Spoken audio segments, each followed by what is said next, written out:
వాస్తవానికి ఈరోజు హోలీ పండుగ అందరు సంబరాలు చేసుకునే పండుగ. ఇది రంగురంగులతోని అందరు సెలబ్రేట్ చేసే పండుగ నాడు నల్ల డ్రెస్సులు వేసుకొని మేము తెలంగాణ ప్రమాదంలో ఉన్నది కాబట్టి గరీబోళ్ళ ఇండ్లు కూలిపోయినాయి, అందరూ నిస్సహాయ స్థితిలో కూర్చొని ఉన్నారు. అప్పుడు మనము హ్యాపీగా పండుగలు చేసుకోలేని పరిస్థితి. కాబట్టి తెలంగాణ ఉద్యమంలో మేము భాగస్వామ్యం కాబట్టి పర్పస్ ఆఫ్ తెలంగాణ సాల్వ్ కాలేనిది మా అభిప్రాయం. భౌగోళిక తెలంగాణ వచ్చింది కానీ రాజకీయంగా, సామాజికంగా, ఆర్థికంగా ప్రజలకు తెలంగాణ ఇంకా రాలేదనేది మా అభిప్రాయం. తెలంగాణ తెచ్చుకున్నాం కానీ తెలంగాణ తెచ్చినాక ఎవరి చేతిలో పెట్టినాం అనేదే ఇక్కడ మెయిన్. తెలంగాణ ఉద్యమం నేపథ్యం ఉన్నోళ్ళు పాలకులైతే తెలంగాణకి ఇంతో అంతో సెక్యూరిటీ ఉండేది, ప్రజల పట్ల వాళ్లకు కొద్దిగా ఇంట్రెస్ట్ ఉండేది. ఇప్పుడు ఏమైపోయింది,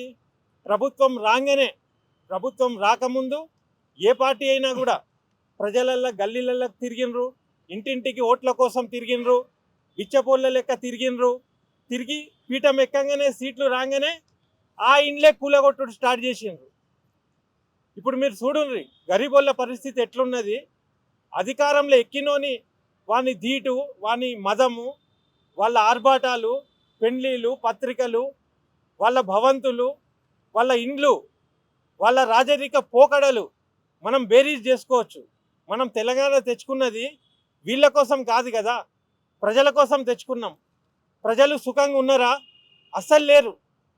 ఇప్పుడు పాలన కూడా ఎట్టున్నదంటే గతంలో కేసీఆర్ పాలన కంటే ఇది మెరుగ్గా ఉంటుందని చెప్పి చాలా కష్టపడి కేసీఆర్ని దించి కాంగ్రెస్ని తెచ్చుకోవడం జరిగింది.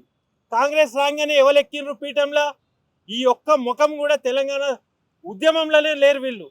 వీళ్ళంతా కూడా సీమాంధ్రులతో పాటు కలిసి అప్పుడు కూడా సొమ్ము చేసుకుంటా పోయినరు. తర్వాత మెమరీ మనది వీక్ కాబట్టి మళ్ళీ ఈ రూపాలనే మనం మళ్ళా మినిస్టర్లుగా పెట్టుకున్నాం. ఇది మన తెలంగాణ ఉద్యమకారుల వైఫల్యం. ఇప్పుడు తెలంగాణ ఉద్యమకారుల పరిస్థితి ఏంది? బిచ్చగాళ్ళ లెక్క రోడ్లెంబడి తిరిగి ర్యాలీలు చేసుకుంటా వాళ్ళకు ఒక సంక్షేమ బోర్డు కావాలనుకుంటా తిరిగే పరిస్థితి, వీళ్ళు దాన్ని దాటిచ్చే పరిస్థితి. కాబట్టి ఇక్కడ ఏమైపోయింది, తెలంగాణ ఉద్యమకారులు అందరూ కూడా ఇప్పుడు అప్రమత్తమై తెలంగాణను కాపాడుకునే బాధ్యత కూడా ఏ పార్టీలతోని కాదు, తెలంగాణ ఉద్యమకారులు మళ్ళీ నడుము బిగించాలి, ముందుకు రావాలి, మళ్ళీ తెలంగాణను కాపాడుకోవాలి. నిజంగా చెప్తున్నా కదా, తెలంగాణ నిజంగా ప్రమాదంలో ఉన్నది. తర్వాత కొన్ని విషయాలు మాకు తెలిసి వచ్చినాయి. ఏంటంటే ఇక్కడ కొత్త స్ట్రాటజీస్ తెలంగాణ నుంచి స్టార్ట్ అవుతాయి. ఎట్లయితే రైతు బంధువులు అవి ఇవి స్టార్ట్ అయినాయో కొత్త స్ట్రాటజీ, పొలిటికల్ స్ట్రాటజీ ఏం జరుగుతుందంటే ఏ పార్టీలు అయితే చేరినరో, వేరే పార్టీలకి వెళ్ళి వచ్చి ఎవరైతే చేరినరో వాళ్ళే ఈ పార్టీని ఖతం చేసే కుట్ర జరుగుతుంది. భాష రాని ఏఐసిసి ఇన్ఛార్జ్లు ఉంటారు ఇక్కడ జరిగేది అక్కడ హైకమాండ్కి చేరకుండా చాలా పకడ్బందీగా ప్లాన్ చేస్తున్నారు. రాహుల్ గాంధీ తెలంగాణకు వస్తాడు, వికారాబాద్ నుంచి వెళ్ళిపోతాడు. ఇక్కడ ఏమేం జరుగుతుందో ఆయనకు తెలియదు. ఇప్పుడు రోహిత్ వేముల అప్పుడు ఆయన వస్తే సంతోషించినాం రాహుల్ గాంధీని చూసి. నిరుద్యోగుల గురించి వాళ్ళ పక్షాన ఆయన ఆ గాంధీనగర్లో వచ్చినా కూడా సంతోషపడ్డాం. అదే ఇప్పుడు పాలన నడిచేటప్పుడు అదే రాహుల్ గాంధీ వచ్చినప్పుడు మరి ఇక్కడికి ఎందుకు రాలే? ఖమ్మంలో జరిగిన ఏదైతే వెలుగుమట్లలో జరిగిందో అది రాహుల్ గాంధీకి తెలుసా?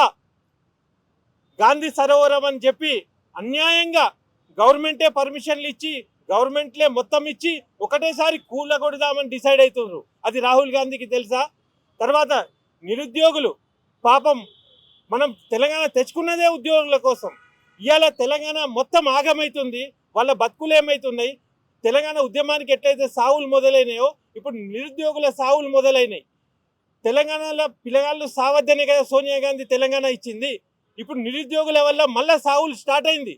దీనికి మరి ఎవరు ఆపుతారు? ఇక్కడ ఎజెండా క్లియర్ కనబడుతుంది. కాంగ్రెస్ పార్టీ ఉన్నా లేకున్నా మనకు ఫరక్ పడది. మళ్ళా మనం వస్తామో రామో మనకు తెలియదు. ఇప్పుడు ప్రభుత్వం ఉన్నంత వరకు ఎవరం ఎంత వేసుకోవాలనే దృక్కోణంతోనే పాలన నడుస్తుంది. కానీ పబ్లిక్లో మెప్పు ఎట్లా పొందాలి, పబ్లిక్కి సేవ ఎట్లా చేయాలనేది ఏడున్నది? ఒక మినిస్టర్ వచ్చి పబ్లిక్ని పేడ్ ఆర్టిస్ట్ అంటాడు. అసలు నువ్వు పేడ్ ఆర్టిస్ట్, నీ వ్యవహారం పేడ్ ఆర్టిస్ట్, మీది మొత్తం పేమెంట్ పాలన. అన్ని స్కీములు ఎట్లా ఎన్కేసుకుందాం, ఎన్ని కోట్లు ఎన్కేసుకుందాం, ఎట్లా లబ్ధి పొందుదాం అనే దృక్కోణమే కానీ ప్రజలు ఎవరన్నా సుఖంగా ఉన్నారా? ఏడ చూసినా కూలగొట్టుడు అదే ఉన్నది. కోర్టు ఆర్డర్లను కూడా లెక్క చేయకుండా ప్రభుత్వం ఎట్లా వ్యవహరిస్తుందంటే వాళ్ళకి స్టేటస్ కో ఆర్డర్లు పట్టవు, ఇంజెక్షన్ ఆర్డర్లు పట్టవు, ఏది పట్టవు. డైరెక్ట్గా పొద్దున 3ంటికి బుల్డోజర్లు వచ్చే అవసరం ఏంది?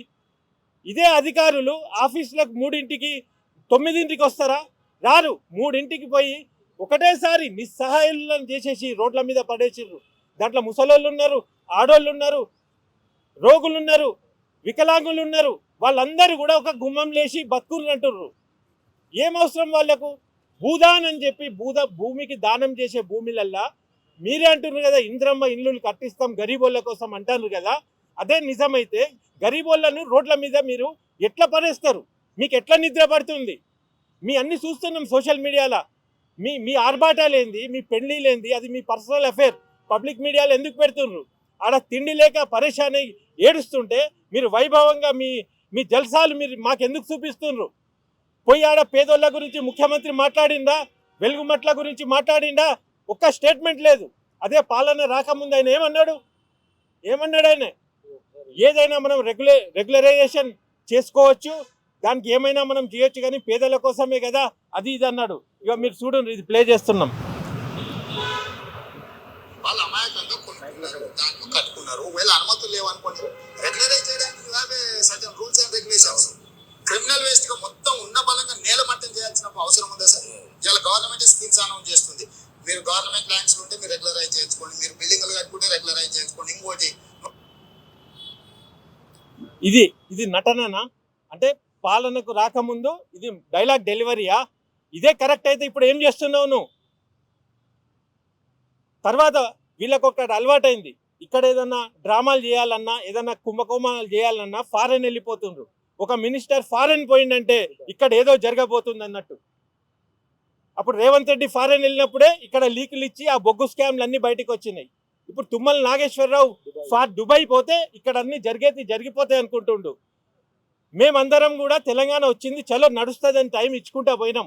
ఇవాళ మేము నల్ల డ్రెస్సులతో ఎందుకు వచ్చినామంటే మళ్ళా తెలంగాణ ఉద్యమకారులను చైతన్యపరిచి మళ్ళా కొత్త ఉద్యమానికి ఈరోజు హోలీ దినం నాడు మళ్ళా మేము మొదలు పెడుతున్నాము.